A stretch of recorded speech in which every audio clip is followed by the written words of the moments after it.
Hello दोस्तों। आज हम लोग हिस्ट्री के 10 महत्वपूर्ण क्वेश्चन का प्रैक्टिस सेट 44 करेंगे। तो आइए हम लोग शुरू करते हैं।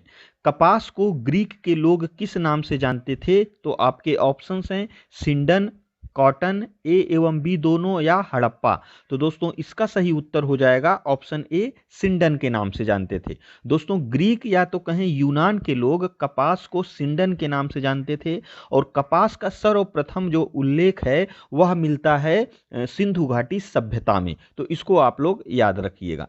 हमारा अगला क्वेश्चन है वैदिक युगीन सभा किससे संबंधित थी? तो आपके ऑप्शंस हैं गांव के व्यावसायिक लोगों की संस्था थी, या राज दरबार होता था, मंत्री परिषद थी, राज्य के समस्त लोगों की एक राष्ट्रीय सभा थी। तो दोस्तों ये जो सभा है इसका सर्वप्रथम जो उल्लेख है वह अथर्ववेद से मिलता है। अथर्ववेद में यह बताया गया है कि सभा और समिति जो है प्रजापति की दो पुत्रियां थीं, ऐसा जो है अथर्ववेद में बताया गया है। और उसमें दोस्तों यह भी उल्लेख किया गया है कि जो सभा होती थी इसमें जो है केवल जनजाति के विशिष्ट लोग ही शामिल थे, इसमें महिलाओं का जो है शामिल होने का उल्लेख नहीं है। और दोस्तों ये जो समिति होती थी, समिति में दोस्तों जो जनजाति है उसका जो पूरी जनजाति जो है इससे बनी थी, यानी जो समिति है वह पूरी जनजातियों से मिलकर बनी थी, और जो सभा है या कुछ चुनिंदा विशिष्ट लोगों से मिलकर बनी थी। तो इस हिसाब से देखा जाए तो इसका जो सही उत्तर हो जाएगा ऑप्शन सी हो जाएगा, मंत्री परिषद थी। हमारा अगला क्वेश्चन है त्रिरत्न सिद्धांत सम्यक धारणा, सम्यक चरित्र और सम्यक ज्ञान किस धर्म से संबंधित है? तो आपके ऑप्शंस हैं बौद्ध धर्म, ईसाई धर्म, जैन धर्म या इनमें से कोई नहीं। तो दोस्तों इसका सही उत्तर हो जाएगा ऑप्शन सी, जैन धर्म। हमारा अगला क्वेश्चन है निम्नलिखित में से किस अभिलेख में अशोक के व्यक्तिगत नाम अशोक का उल्लेख मिलता है? आपके ऑप्शंस हैं कालसी, रुमिनदेई, विशिष्ट कलिंग राज्यादेश या मासकी। तो दोस्तों इसका जो सही उत्तर हो जाएगा ऑप्शन डी हो जाएगा, मासकी। यानी कि दोस्तों जो अशोक का मूल नाम है प्रियदर्शी अशोक, उसका जो उल्लेख है वह मासकी अभिलेख से जो है मिलता है। हमारा अगला क्वेश्चन है त्रातार यानी कि मुक्तिदाता की उपाधि किस वंश के शासकों ने धारण किया? तो आपके ऑप्शंस हैं शक, कुषाण, हिंद यमन या पार्थियन। तो दोस्तों इसका सही उत्तर हो जाएगा ऑप्शन ए, शक ने जो है मुक्तिदाता की उपाधि धारण की थी। हमारा अगला क्वेश्चन है गुप्त किसके सामंत थे? कि ऑप्शंस हैं मौर्यों के, कुषाणों के, सातवाहनों के या इनमें से कोई नहीं। तो दोस्तों इसका सही उत्तर हो जाएगा ऑप्शन बी, कुषाणों के। दोस्तों सामंत का मतलब होता है जमींदार, यानी कि जो गुप्त थे पहले जो है कुषाणों के जमींदार थे।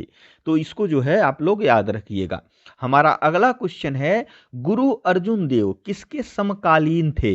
तो आपके ऑप्शंस हैं अकबर के, जहांगीर के, ए और बी दोनों या बाबर के। तो दोस्तों इसका सही उत्तर हो जाएगा ऑप्शन सी, ए और बी दोनों। दोस्तों जो अकबर का कार्यकाल है वह है 1556 से 1500 जो है 1605 तक है अकबर का, और जो जहांगीर है इसका दोस्तों शासनकाल है 1605 से 1627 है। और दोस्तों ये जो गुरु अर्जुन देव हैं ये जो है 1563 से 1606 तक थे, यानी कि इस हिसाब से अगर देखा जाए तो ये जो अर्जुन देव थे ये अकबर के भी समकालीन थे और जहांगीर के भी समकालीन थे। हमारा अगला क्वेश्चन है वह कौन सा ब्रिटिश सेनापति था जिसकी 1857 के विद्रोह को दबाने में महत्वपूर्ण भूमिका रही? तो आपके ऑप्शंस हैं आउट्रस, चार्ल्स नेपियर, कैंपबेल या हेवलॉक। तो दोस्तों इसका सही उत्तर हो जाएगा ऑप्शन सी, कैंपबेल। और दोस्तों उस समय 1857 के विद्रोह के समय गवर्नर जनरल लॉर्ड कैनिंग था, और दोस्तों उस समय जो ब्रिटेन का पीएम था वो था दोस्तों पाम ईस्टर्न था जो है पीएम।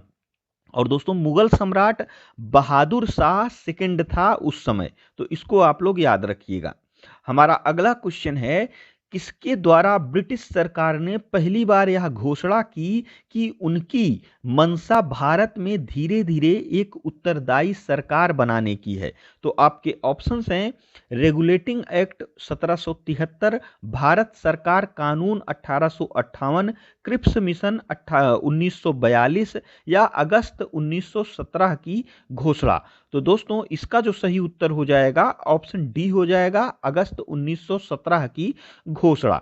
दोस्तों यह बात है 20 अगस्त 1917 को भारत के राज्य सचिव एडविन सैमुअल मैंटेगू ने ब्रिटिश हाउस ऑफ कॉमन्स में एक बयान दिया जिसे 1917 की अगस्त घोषणा के रूप में जो है जाना जाता है। 1917 की अगस्त घोषणा के अनुसार भारत सरकार का नियंत्रण धीरे धीरे भारतीय लोगों को हस्तांतरित कर दिया जाएगा और धीरे धीरे एक जिम्मेदार सरकार की स्थापना की जाएगी। ये दोस्तों कब कहा गया था? अगस्त 1917 की घोषणा में। तो यही मतलब हुआ एक उत्तरदायी सरकार की। तो इसका सही उत्तर हो जाएगा ऑप्शन डी।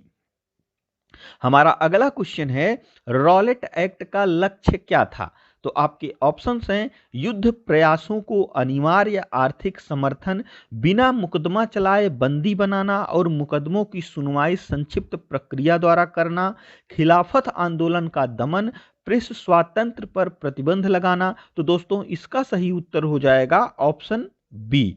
और दोस्तों ये जो है रॉलेट एक्ट, यह कानून भारत की ब्रिटिश सरकार द्वारा भारत में जो उस समय जो है राष्ट्रीय आंदोलन जो उभर रहे थे, राष्ट्रीय आंदोलन, उसको कुचलने के उद्देश्य से ये रॉलेट एक्ट लाया गया था। और ये कब लाया गया था? तो ये लाया गया था 19 मार्च 1919 को। और दोस्तों इसका जो सरकारी नाम क्या था? ये रॉलेट एक्ट तो ये एक शार्ट नाम है, इसका अगर पूरा नाम देखा जाए तो इसका नाम था अराजक और क्रांतिकारी अपराध अधिनियम 1919 या the anarchical and revolutionary crime act of 1919। तो इसको आप लोग याद रखिएगा।